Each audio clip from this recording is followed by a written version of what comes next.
how staying silent cost her years of growth. Nothing went wrong, nothing broke, and that was the problem. Her career moved steadily, without disruption. Roles changed, skills accumulated, paychecks arrived on time. From the outside, everything looked fine. In many workplaces, silence is rewarded as professionalism.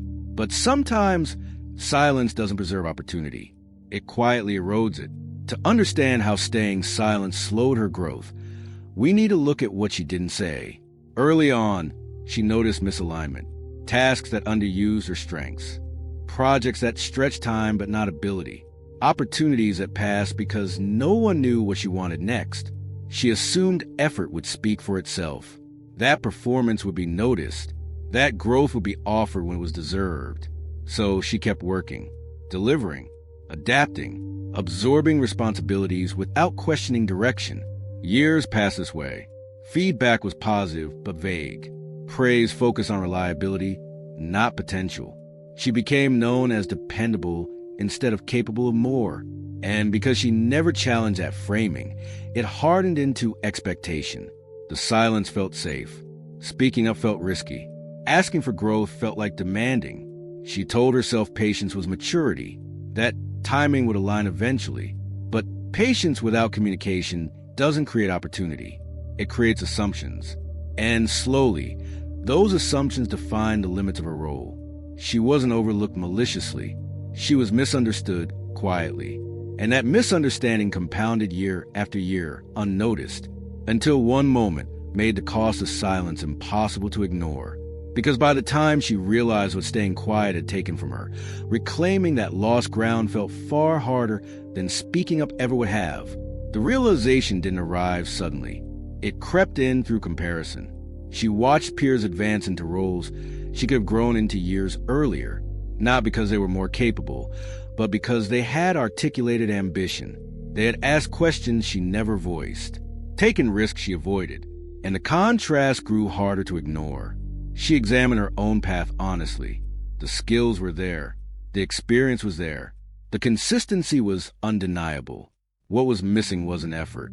It was visibility. Decision makers didn't know what she wanted because she had never told them. The silence had felt respectful. It had actually been ambiguous. Managers assumed satisfaction. Leaders assumed alignment. The system filled gaps with convenience, and her adaptability made it easy for them to leave things as they were. She solved problems without signaling desire for change. That reliability became a trap. The conflict sharpened internally. Speaking up now felt overdue, awkward, almost inappropriate. How do you ask for growth after years of quiet acceptance? How do you rewrite a narrative everyone else thinks is settled?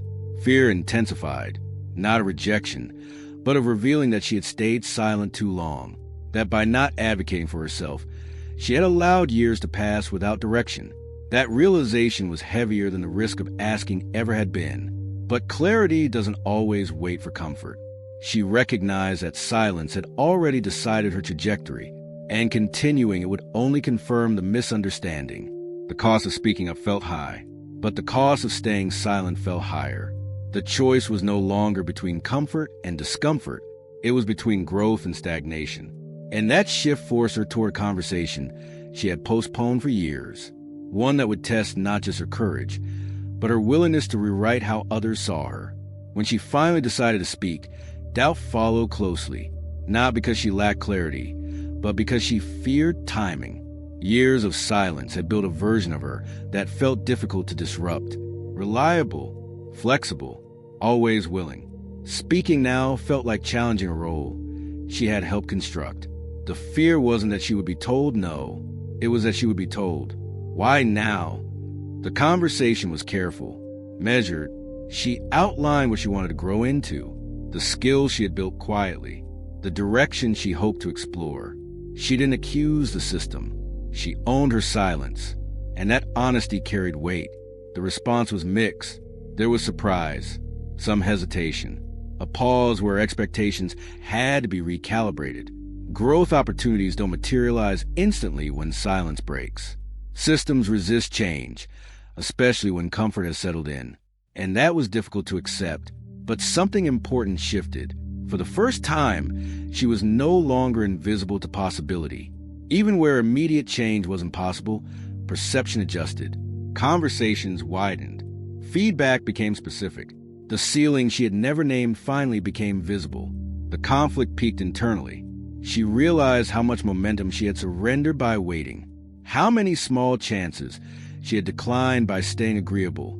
The regret was real, but it was also clarifying. It hardened her resolve instead of weakening it.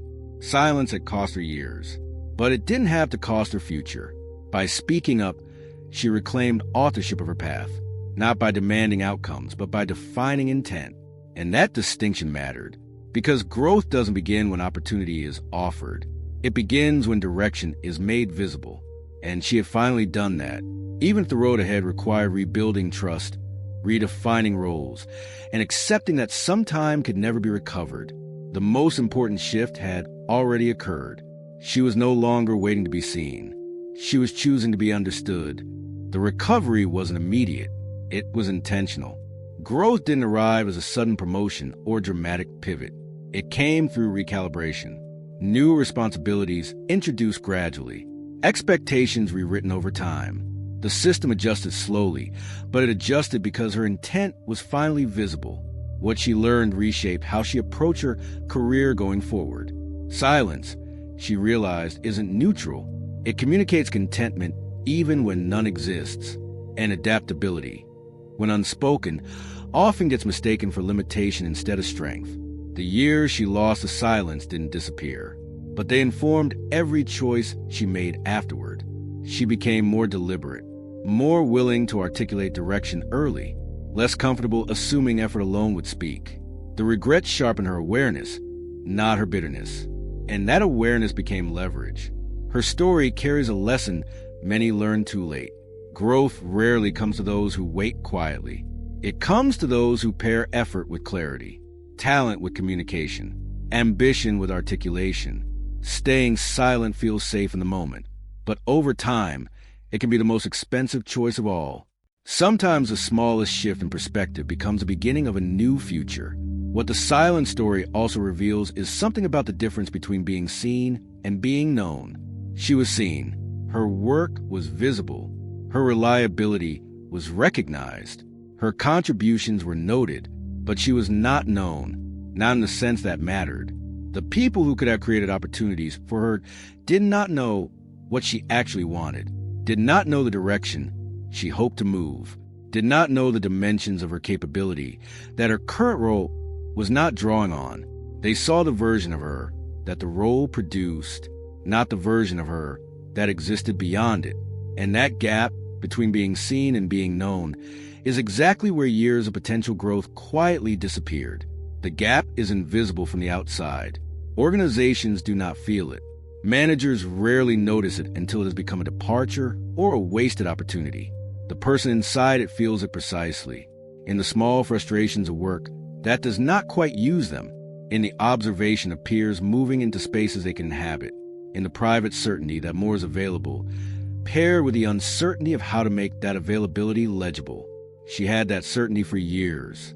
She assumed, wrongly, that certainty could not be communicated, that speaking about potential felt presumptuous, that waiting for the right moment was wiser than creating it. But the right moment does not announce itself in careers. It has to be made by naming what you want, by creating the conditions in which the people around you can see not just what you have done, but what you could do, by accepting the vulnerability of articulating ambition before it has been validated. That vulnerability is precisely what silence protects against, and precisely what growth requires. The cost of silence is not always visible in the short term. A quiet year rarely looks obviously expensive, but compounded over several years, the cost becomes structural. The role hardens. The expectations calcify. The narrative about who you are solidifies into something that requires active effort to revise. That revision is always possible, but it is never easier than it would have been at the beginning, which is the argument for speaking early. Not because early communication guarantees success, but because early communication keeps the narrative about you from being written entirely by others, and keeps the people who could help you actually informed about what help would look like. She eventually gave those people that information, later than she needed to, earlier than she might have. The lesson is not that she failed. The lesson is that performance alone is not enough. Growth follows from performance paired with clarity about where it is headed, and that clarity has to be communicated, out loud, early enough to matter. Sometimes the smallest shift in perspective becomes the beginning of a new future. How